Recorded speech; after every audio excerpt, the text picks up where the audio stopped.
In a recent podcast interview, John Cena was asked once again why he isn't a father yet. And I didn't know this was something he was repeatedly asked about over the years, but now that he is the age of 47, it's looking like that is not in his future, and he's very much happy with that decision.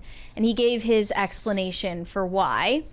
He said, "I don't want them. I have a certain curiosity about life, and I also know the investment that it takes. And my biggest fear is, as someone who's driven, many times stubborn and selfish, I try to approach the world with kindness and curiosity, but I don't think I'm personally ready, nor will I ever be, to invest the time it needs to be a great parent, because I want to live life for all that it is.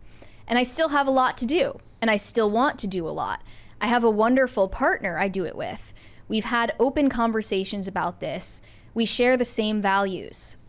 And he shared that after his divorce, he had to start off his new relationship with all of those uncomfortable conversations with his now wife, who is 32, I believe, during their first and second dates. Despite the discomfort, John Cena says these talks were great because they allowed both of them to face difficult moments together, helping them build a strong foundation for their relationship.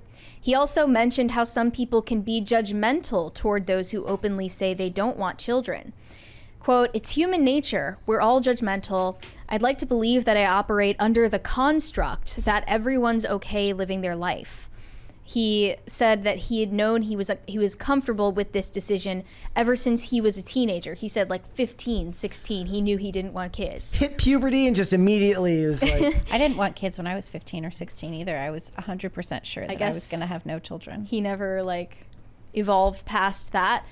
"My opinions only hit that gray area during emotionally difficult times, and I'm very happy with where I stand. I have a lot of joy and fulfillment in my life, and that's pretty much where I stand on it." Him and his current wife began dating in 2019 and got married rather quickly during 2020. And in that relationship with his previous partner, he said he was willing to reverse his vasectomy in order to have children. It must have been Nikki Bella. Yes. Yeah. But Snip, snap, snip, snap. she didn't want him to regret reversing his vasectomy, which led to the end of their relationship. So it sounds like they were not on the same page about kids from the jump, and it only, reared its head later on in their relationship that this was a big problem, a big incongruity between them, and that's what led to their breakup. Yeah. Yeah, this is more presentism. Do you ever notice a lot of times we hear from these people who are super secure about not wanting to have children, and they're in their late 30s or they're in their early 40s, and they're successful. They have plenty of money. They have all kinds of opportunities to be personally fulfilled. They have relationships or whatever, and they get to do whatever they want. And it's because at that time in your life, that's the first time in your life when stuff works out.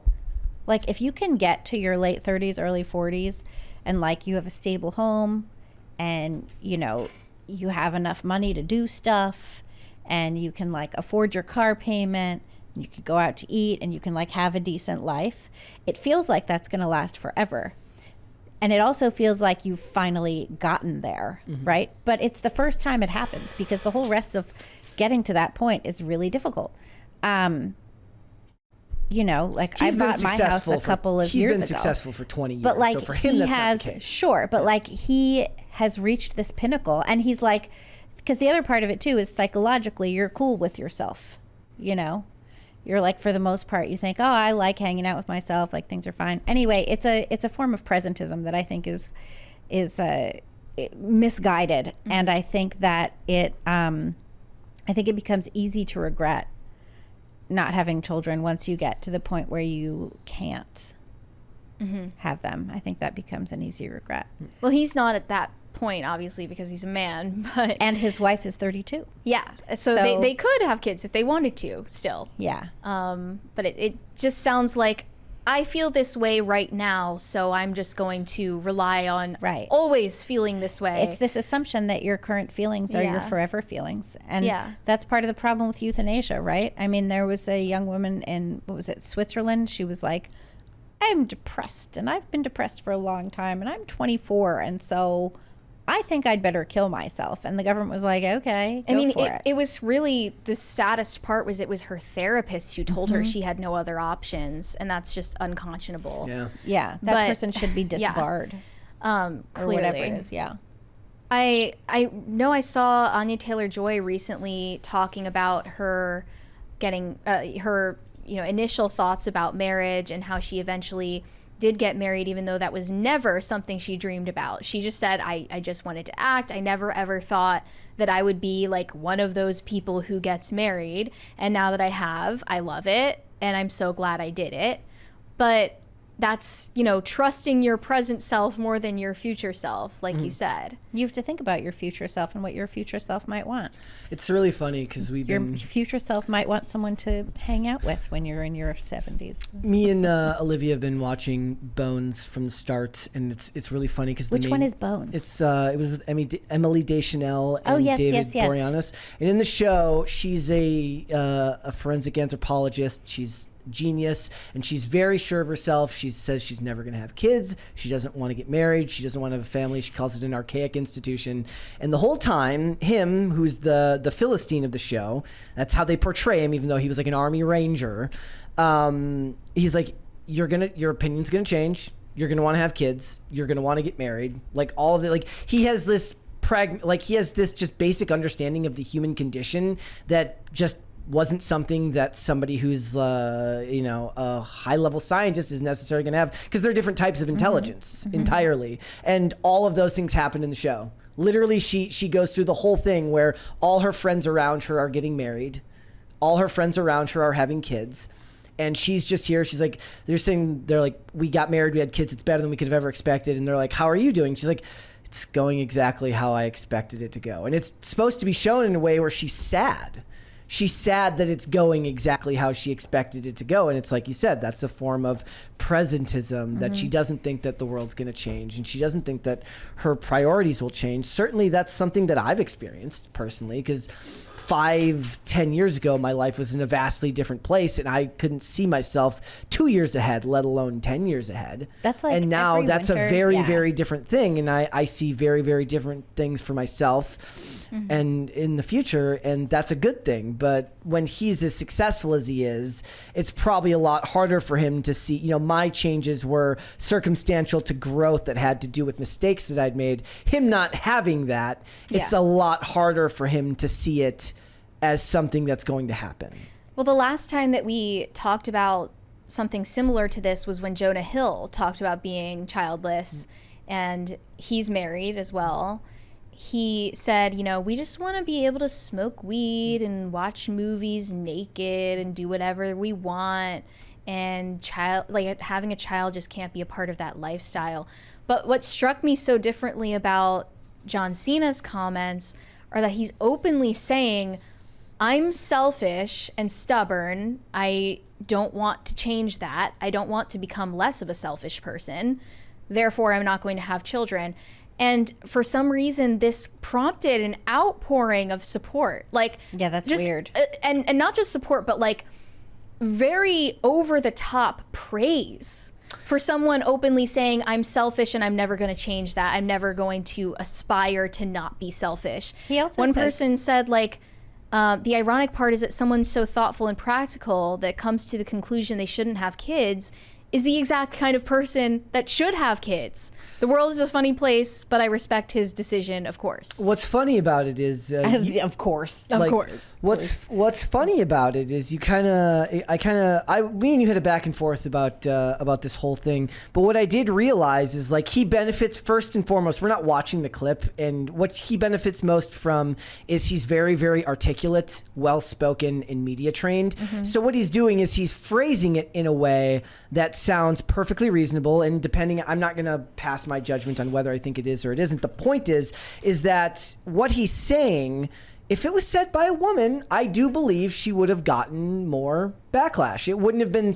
have been portrayed as self-reflective and understanding who you are. It would have been portrayed as selfish to the general public. I do actually believe that. It's also much harder for a woman to get her tubes tied than it is for a guy to get a vasectomy, because doctors will be like, "You'll regret it," and they don't say that to the guys. I don't think so. Well, just medically, it's also obviously more invasive, but right. But you can also reverse the tubal ligation. You can reverse that as well. Sure. But he also says he wants to live life for all it is, except he's cutting off a whole bunch of life. A huge aspect of what a lot of people believe is one of the biggest parts of life. One of the biggest things about having kids is that it allows you to see into the future, to like imagine much farther into the future than you can just of your own life. Like when you imagine your own life, you think like, oh, maybe I'll live to be 100. And you can sort of like imagine up to what experiences you might have until the point when you hopefully die a natural death, right? But once you have a child, you can like start to imagine, okay, maybe I will live to 100, but like my child will live for, however long after that. And you can imagine your child in having different experiences and what life would be like for them. And you can imagine their child. So it sort of gives you more life just in your imagination than you have in your own, naturally occurring life. Yeah. It really disturbed me that there were all of these comments saying that he's actually honorable and he made a heroic decision almost by accepting the fact that he's a selfish person.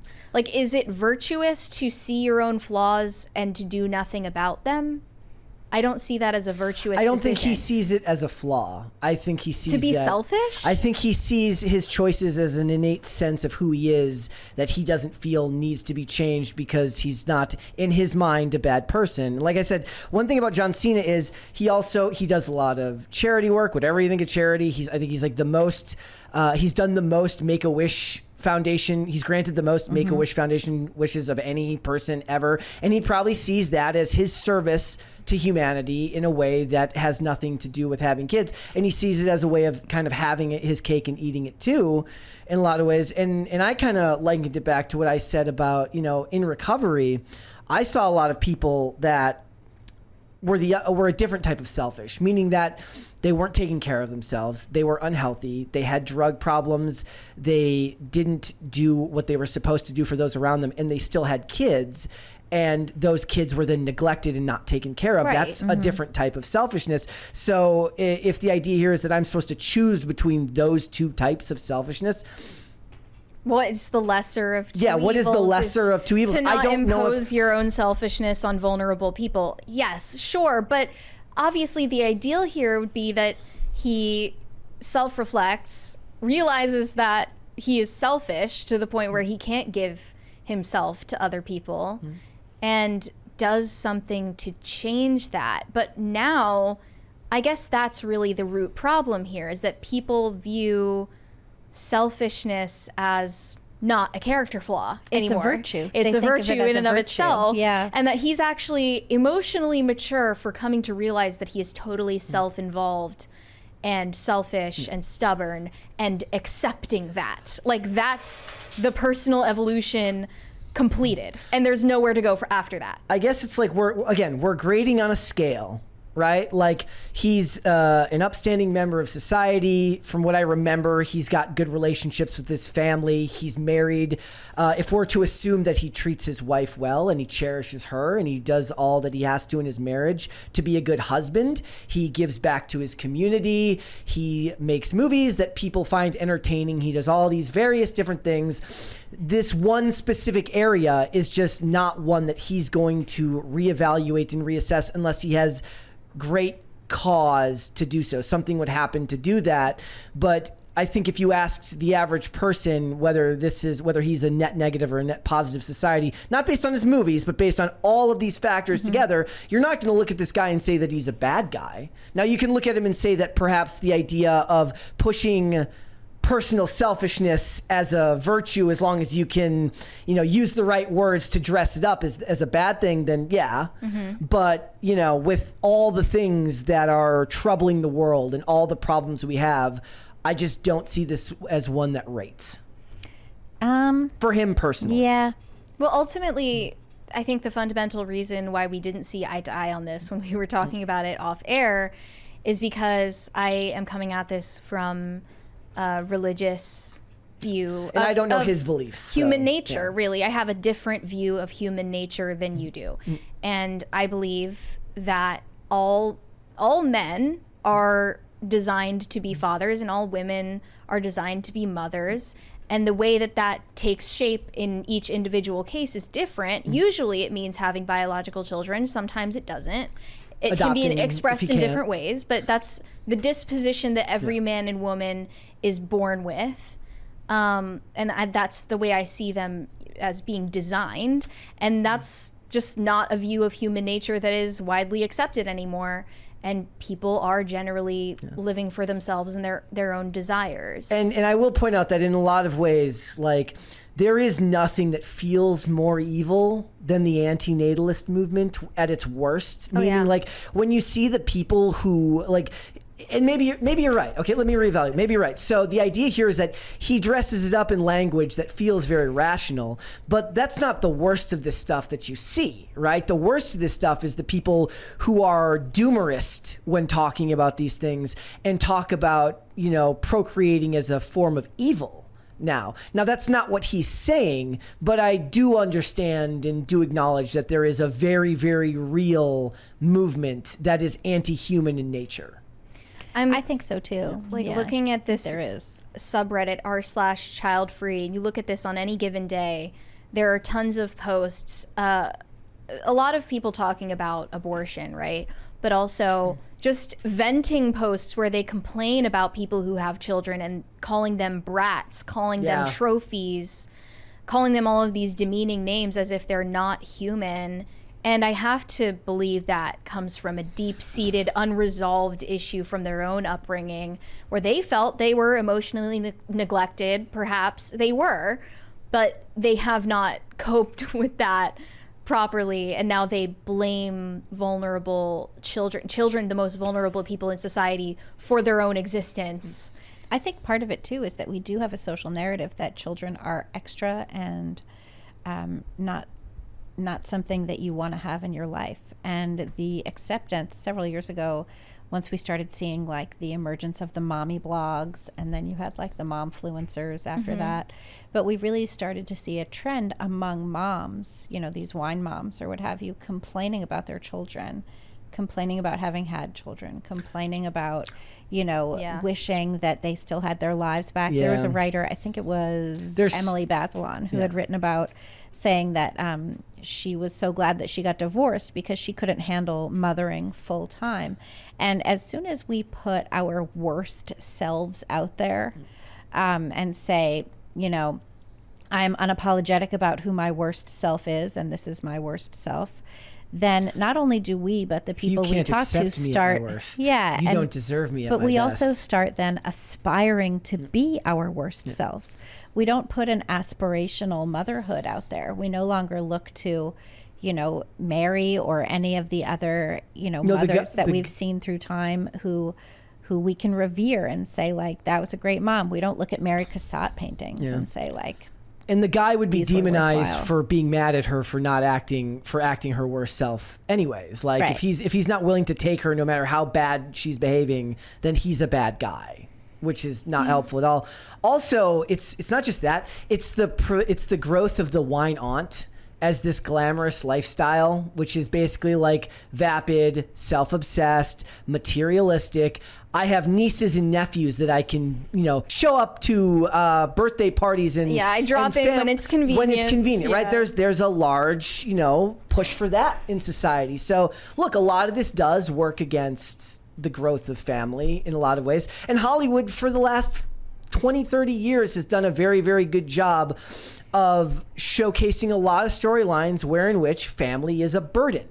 and family is a struggle, and family is because, look, you can get great stories out of that. That doesn't mean there's not great stories there, but as society becomes more nihilistic and those types of shows become more common, it becomes that, and again, as the economy goes the way it's going, the middle class shrinks, it is seen as a luxury now to even be able to afford kids. I saw somebody in the chat mention, like, he's one of the people that could very much afford, very easily to have and raise children. Well, yeah, right? like one of the takes I saw in response to this interview was, well, for John Cena, having children is totally manageable and he can do everything he wants to do with his life and have kids. It's not mutually exclusive. You can just pay for a live-in nanny. And it's like, well, what's that, right? That's actually not good for the children. So yeah, you can't have it all. Like, so can we get somewhere like between John Cena and Elon Musk? Let's find a happy middle ground. Oh my gosh, like, we're not even going to open that can of worms. Thanks for watching. Listen to full episodes of Pop Culture Crisis on Spotify. Keep up with us on social media and make sure you subscribe and ring that bell so you never miss the show. Bye, guys.